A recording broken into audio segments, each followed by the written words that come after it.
Hey everybody, B Temple back again, and today we've got something that's not quite, something that I normally do.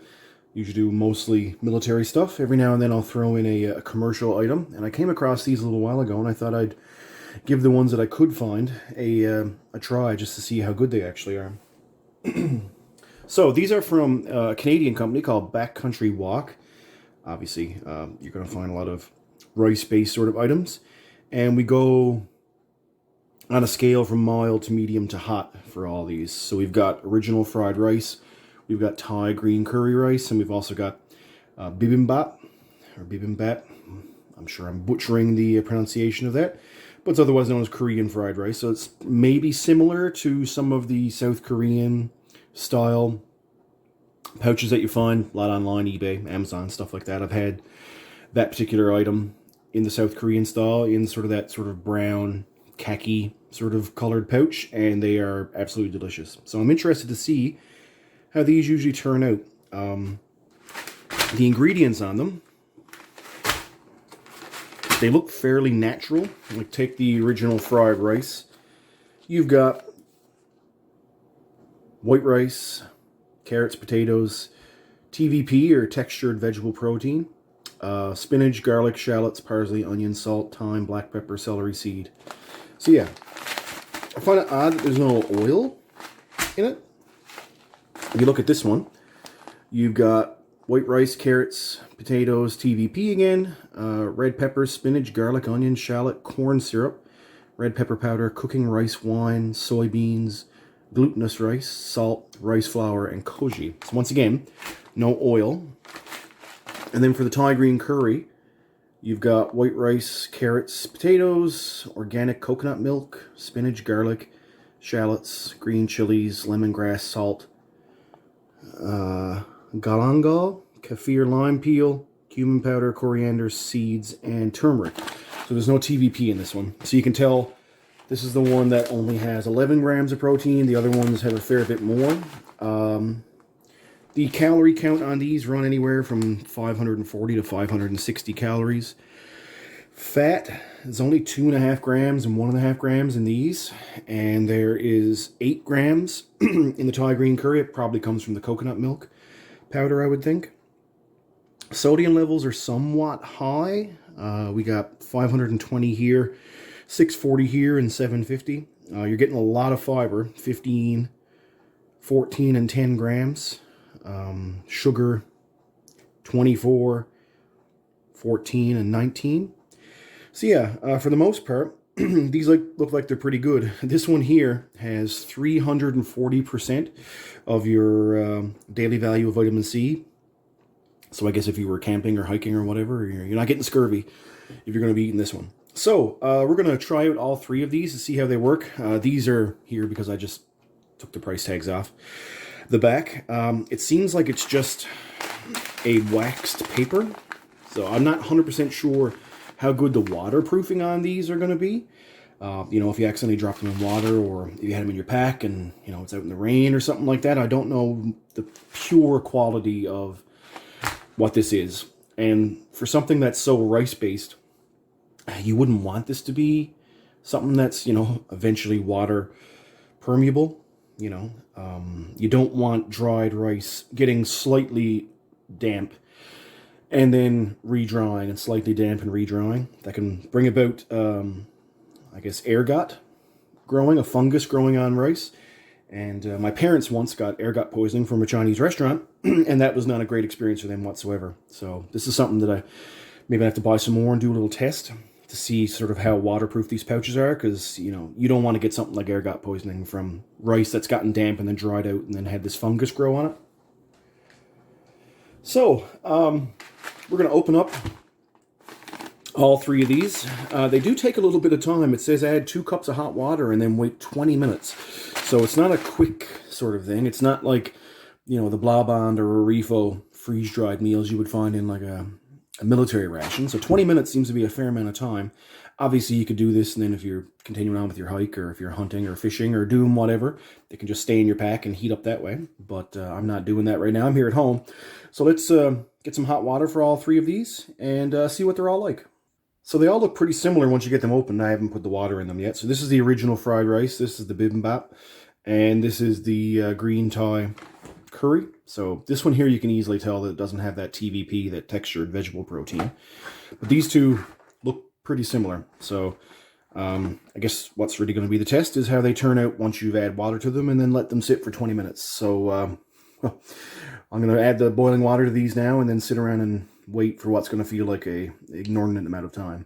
All right, everyone, so that's been about 20 minutes. We're going to give our 3 different Backcountry Wok rice mains a try. And let's see if these are something that's a good option for if you're out hiking or camping or hunting or fishing or something along those lines. So we're going to start, I guess, from the mild part and then go to medium and then go to hot. So we'll do the original fried rice first.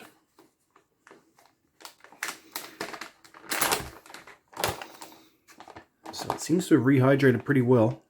You can see all that brown flecks are the textured protein. And these chunks here are potato, and there's a lot of carrot in here. Retains its heat pretty nice, I must say.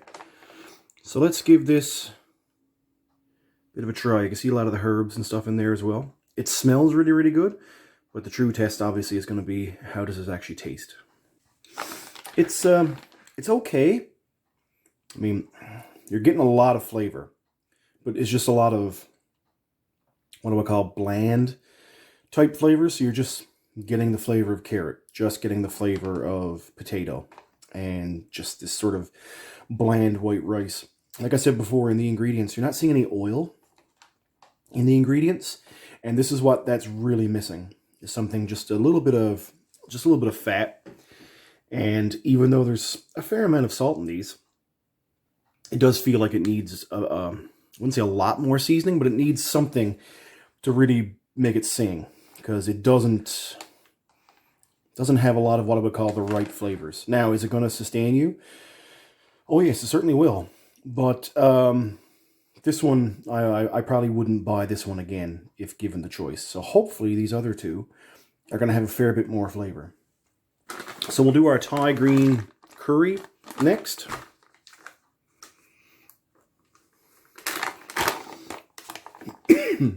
As you can see, there's no textured vegetable protein in this one, and it's very carrot forward. This is a incredibly orange dish, and there's a little bit of liquid in the bottom.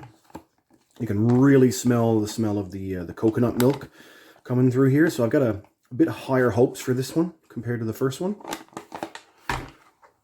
So yeah, let's give this Thai green curry a try. Yeah, that one's really nice. You can really taste that coconut milk. It tastes very similar to a Thai chicken. Blaband, freeze-dried main, which sometimes you find in Swedish rations, things like that. It's got a little hint of kick to it. That's coming from the green chili. And you can really taste the lemongrass. That's the what I would call three overriding sort of flavors, is the coconut milk, the green curry, and the lemongrass. So yeah, that's fantastic. If we were doing this on like a scale, I'd probably put that at a 5 out of 10. I put this about a 7, 7.5. Now let's try the spicy Korean fried rice.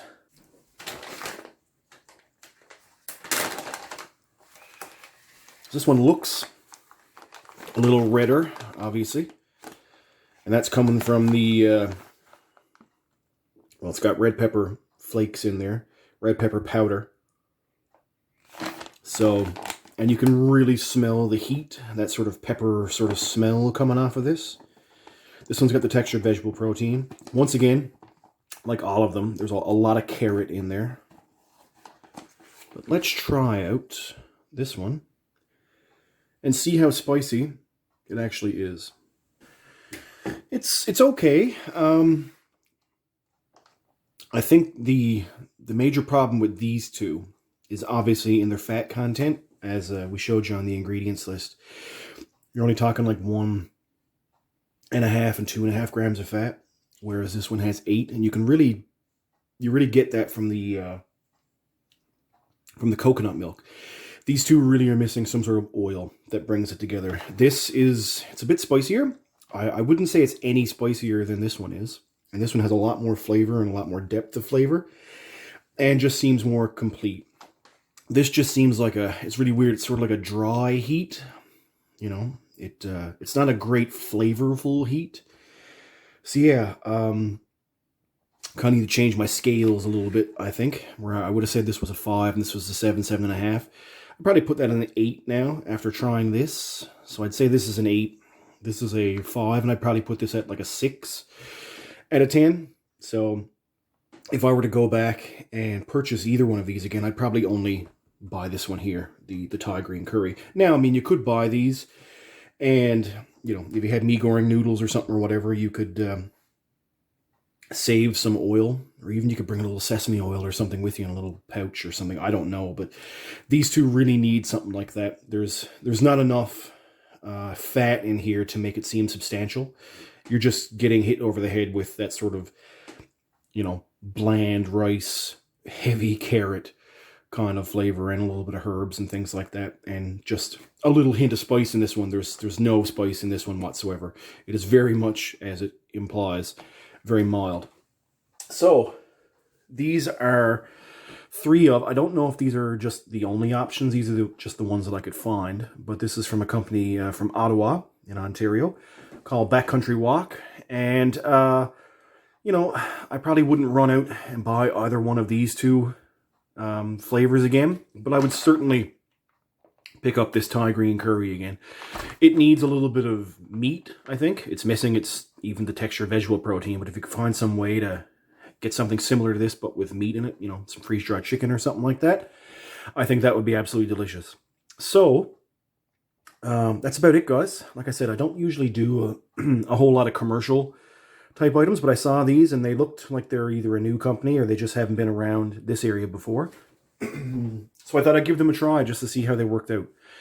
So that's about it, guys. Hopefully I'll get a chance to come back at some point in the near future with another review. Hopefully something military ration on this end. And not 100% sure if it's going to be something that's, you know, vintage or something that's sort of brand new. But we'll see when that time comes. All right, everybody. Have a good one, and thanks for stopping by.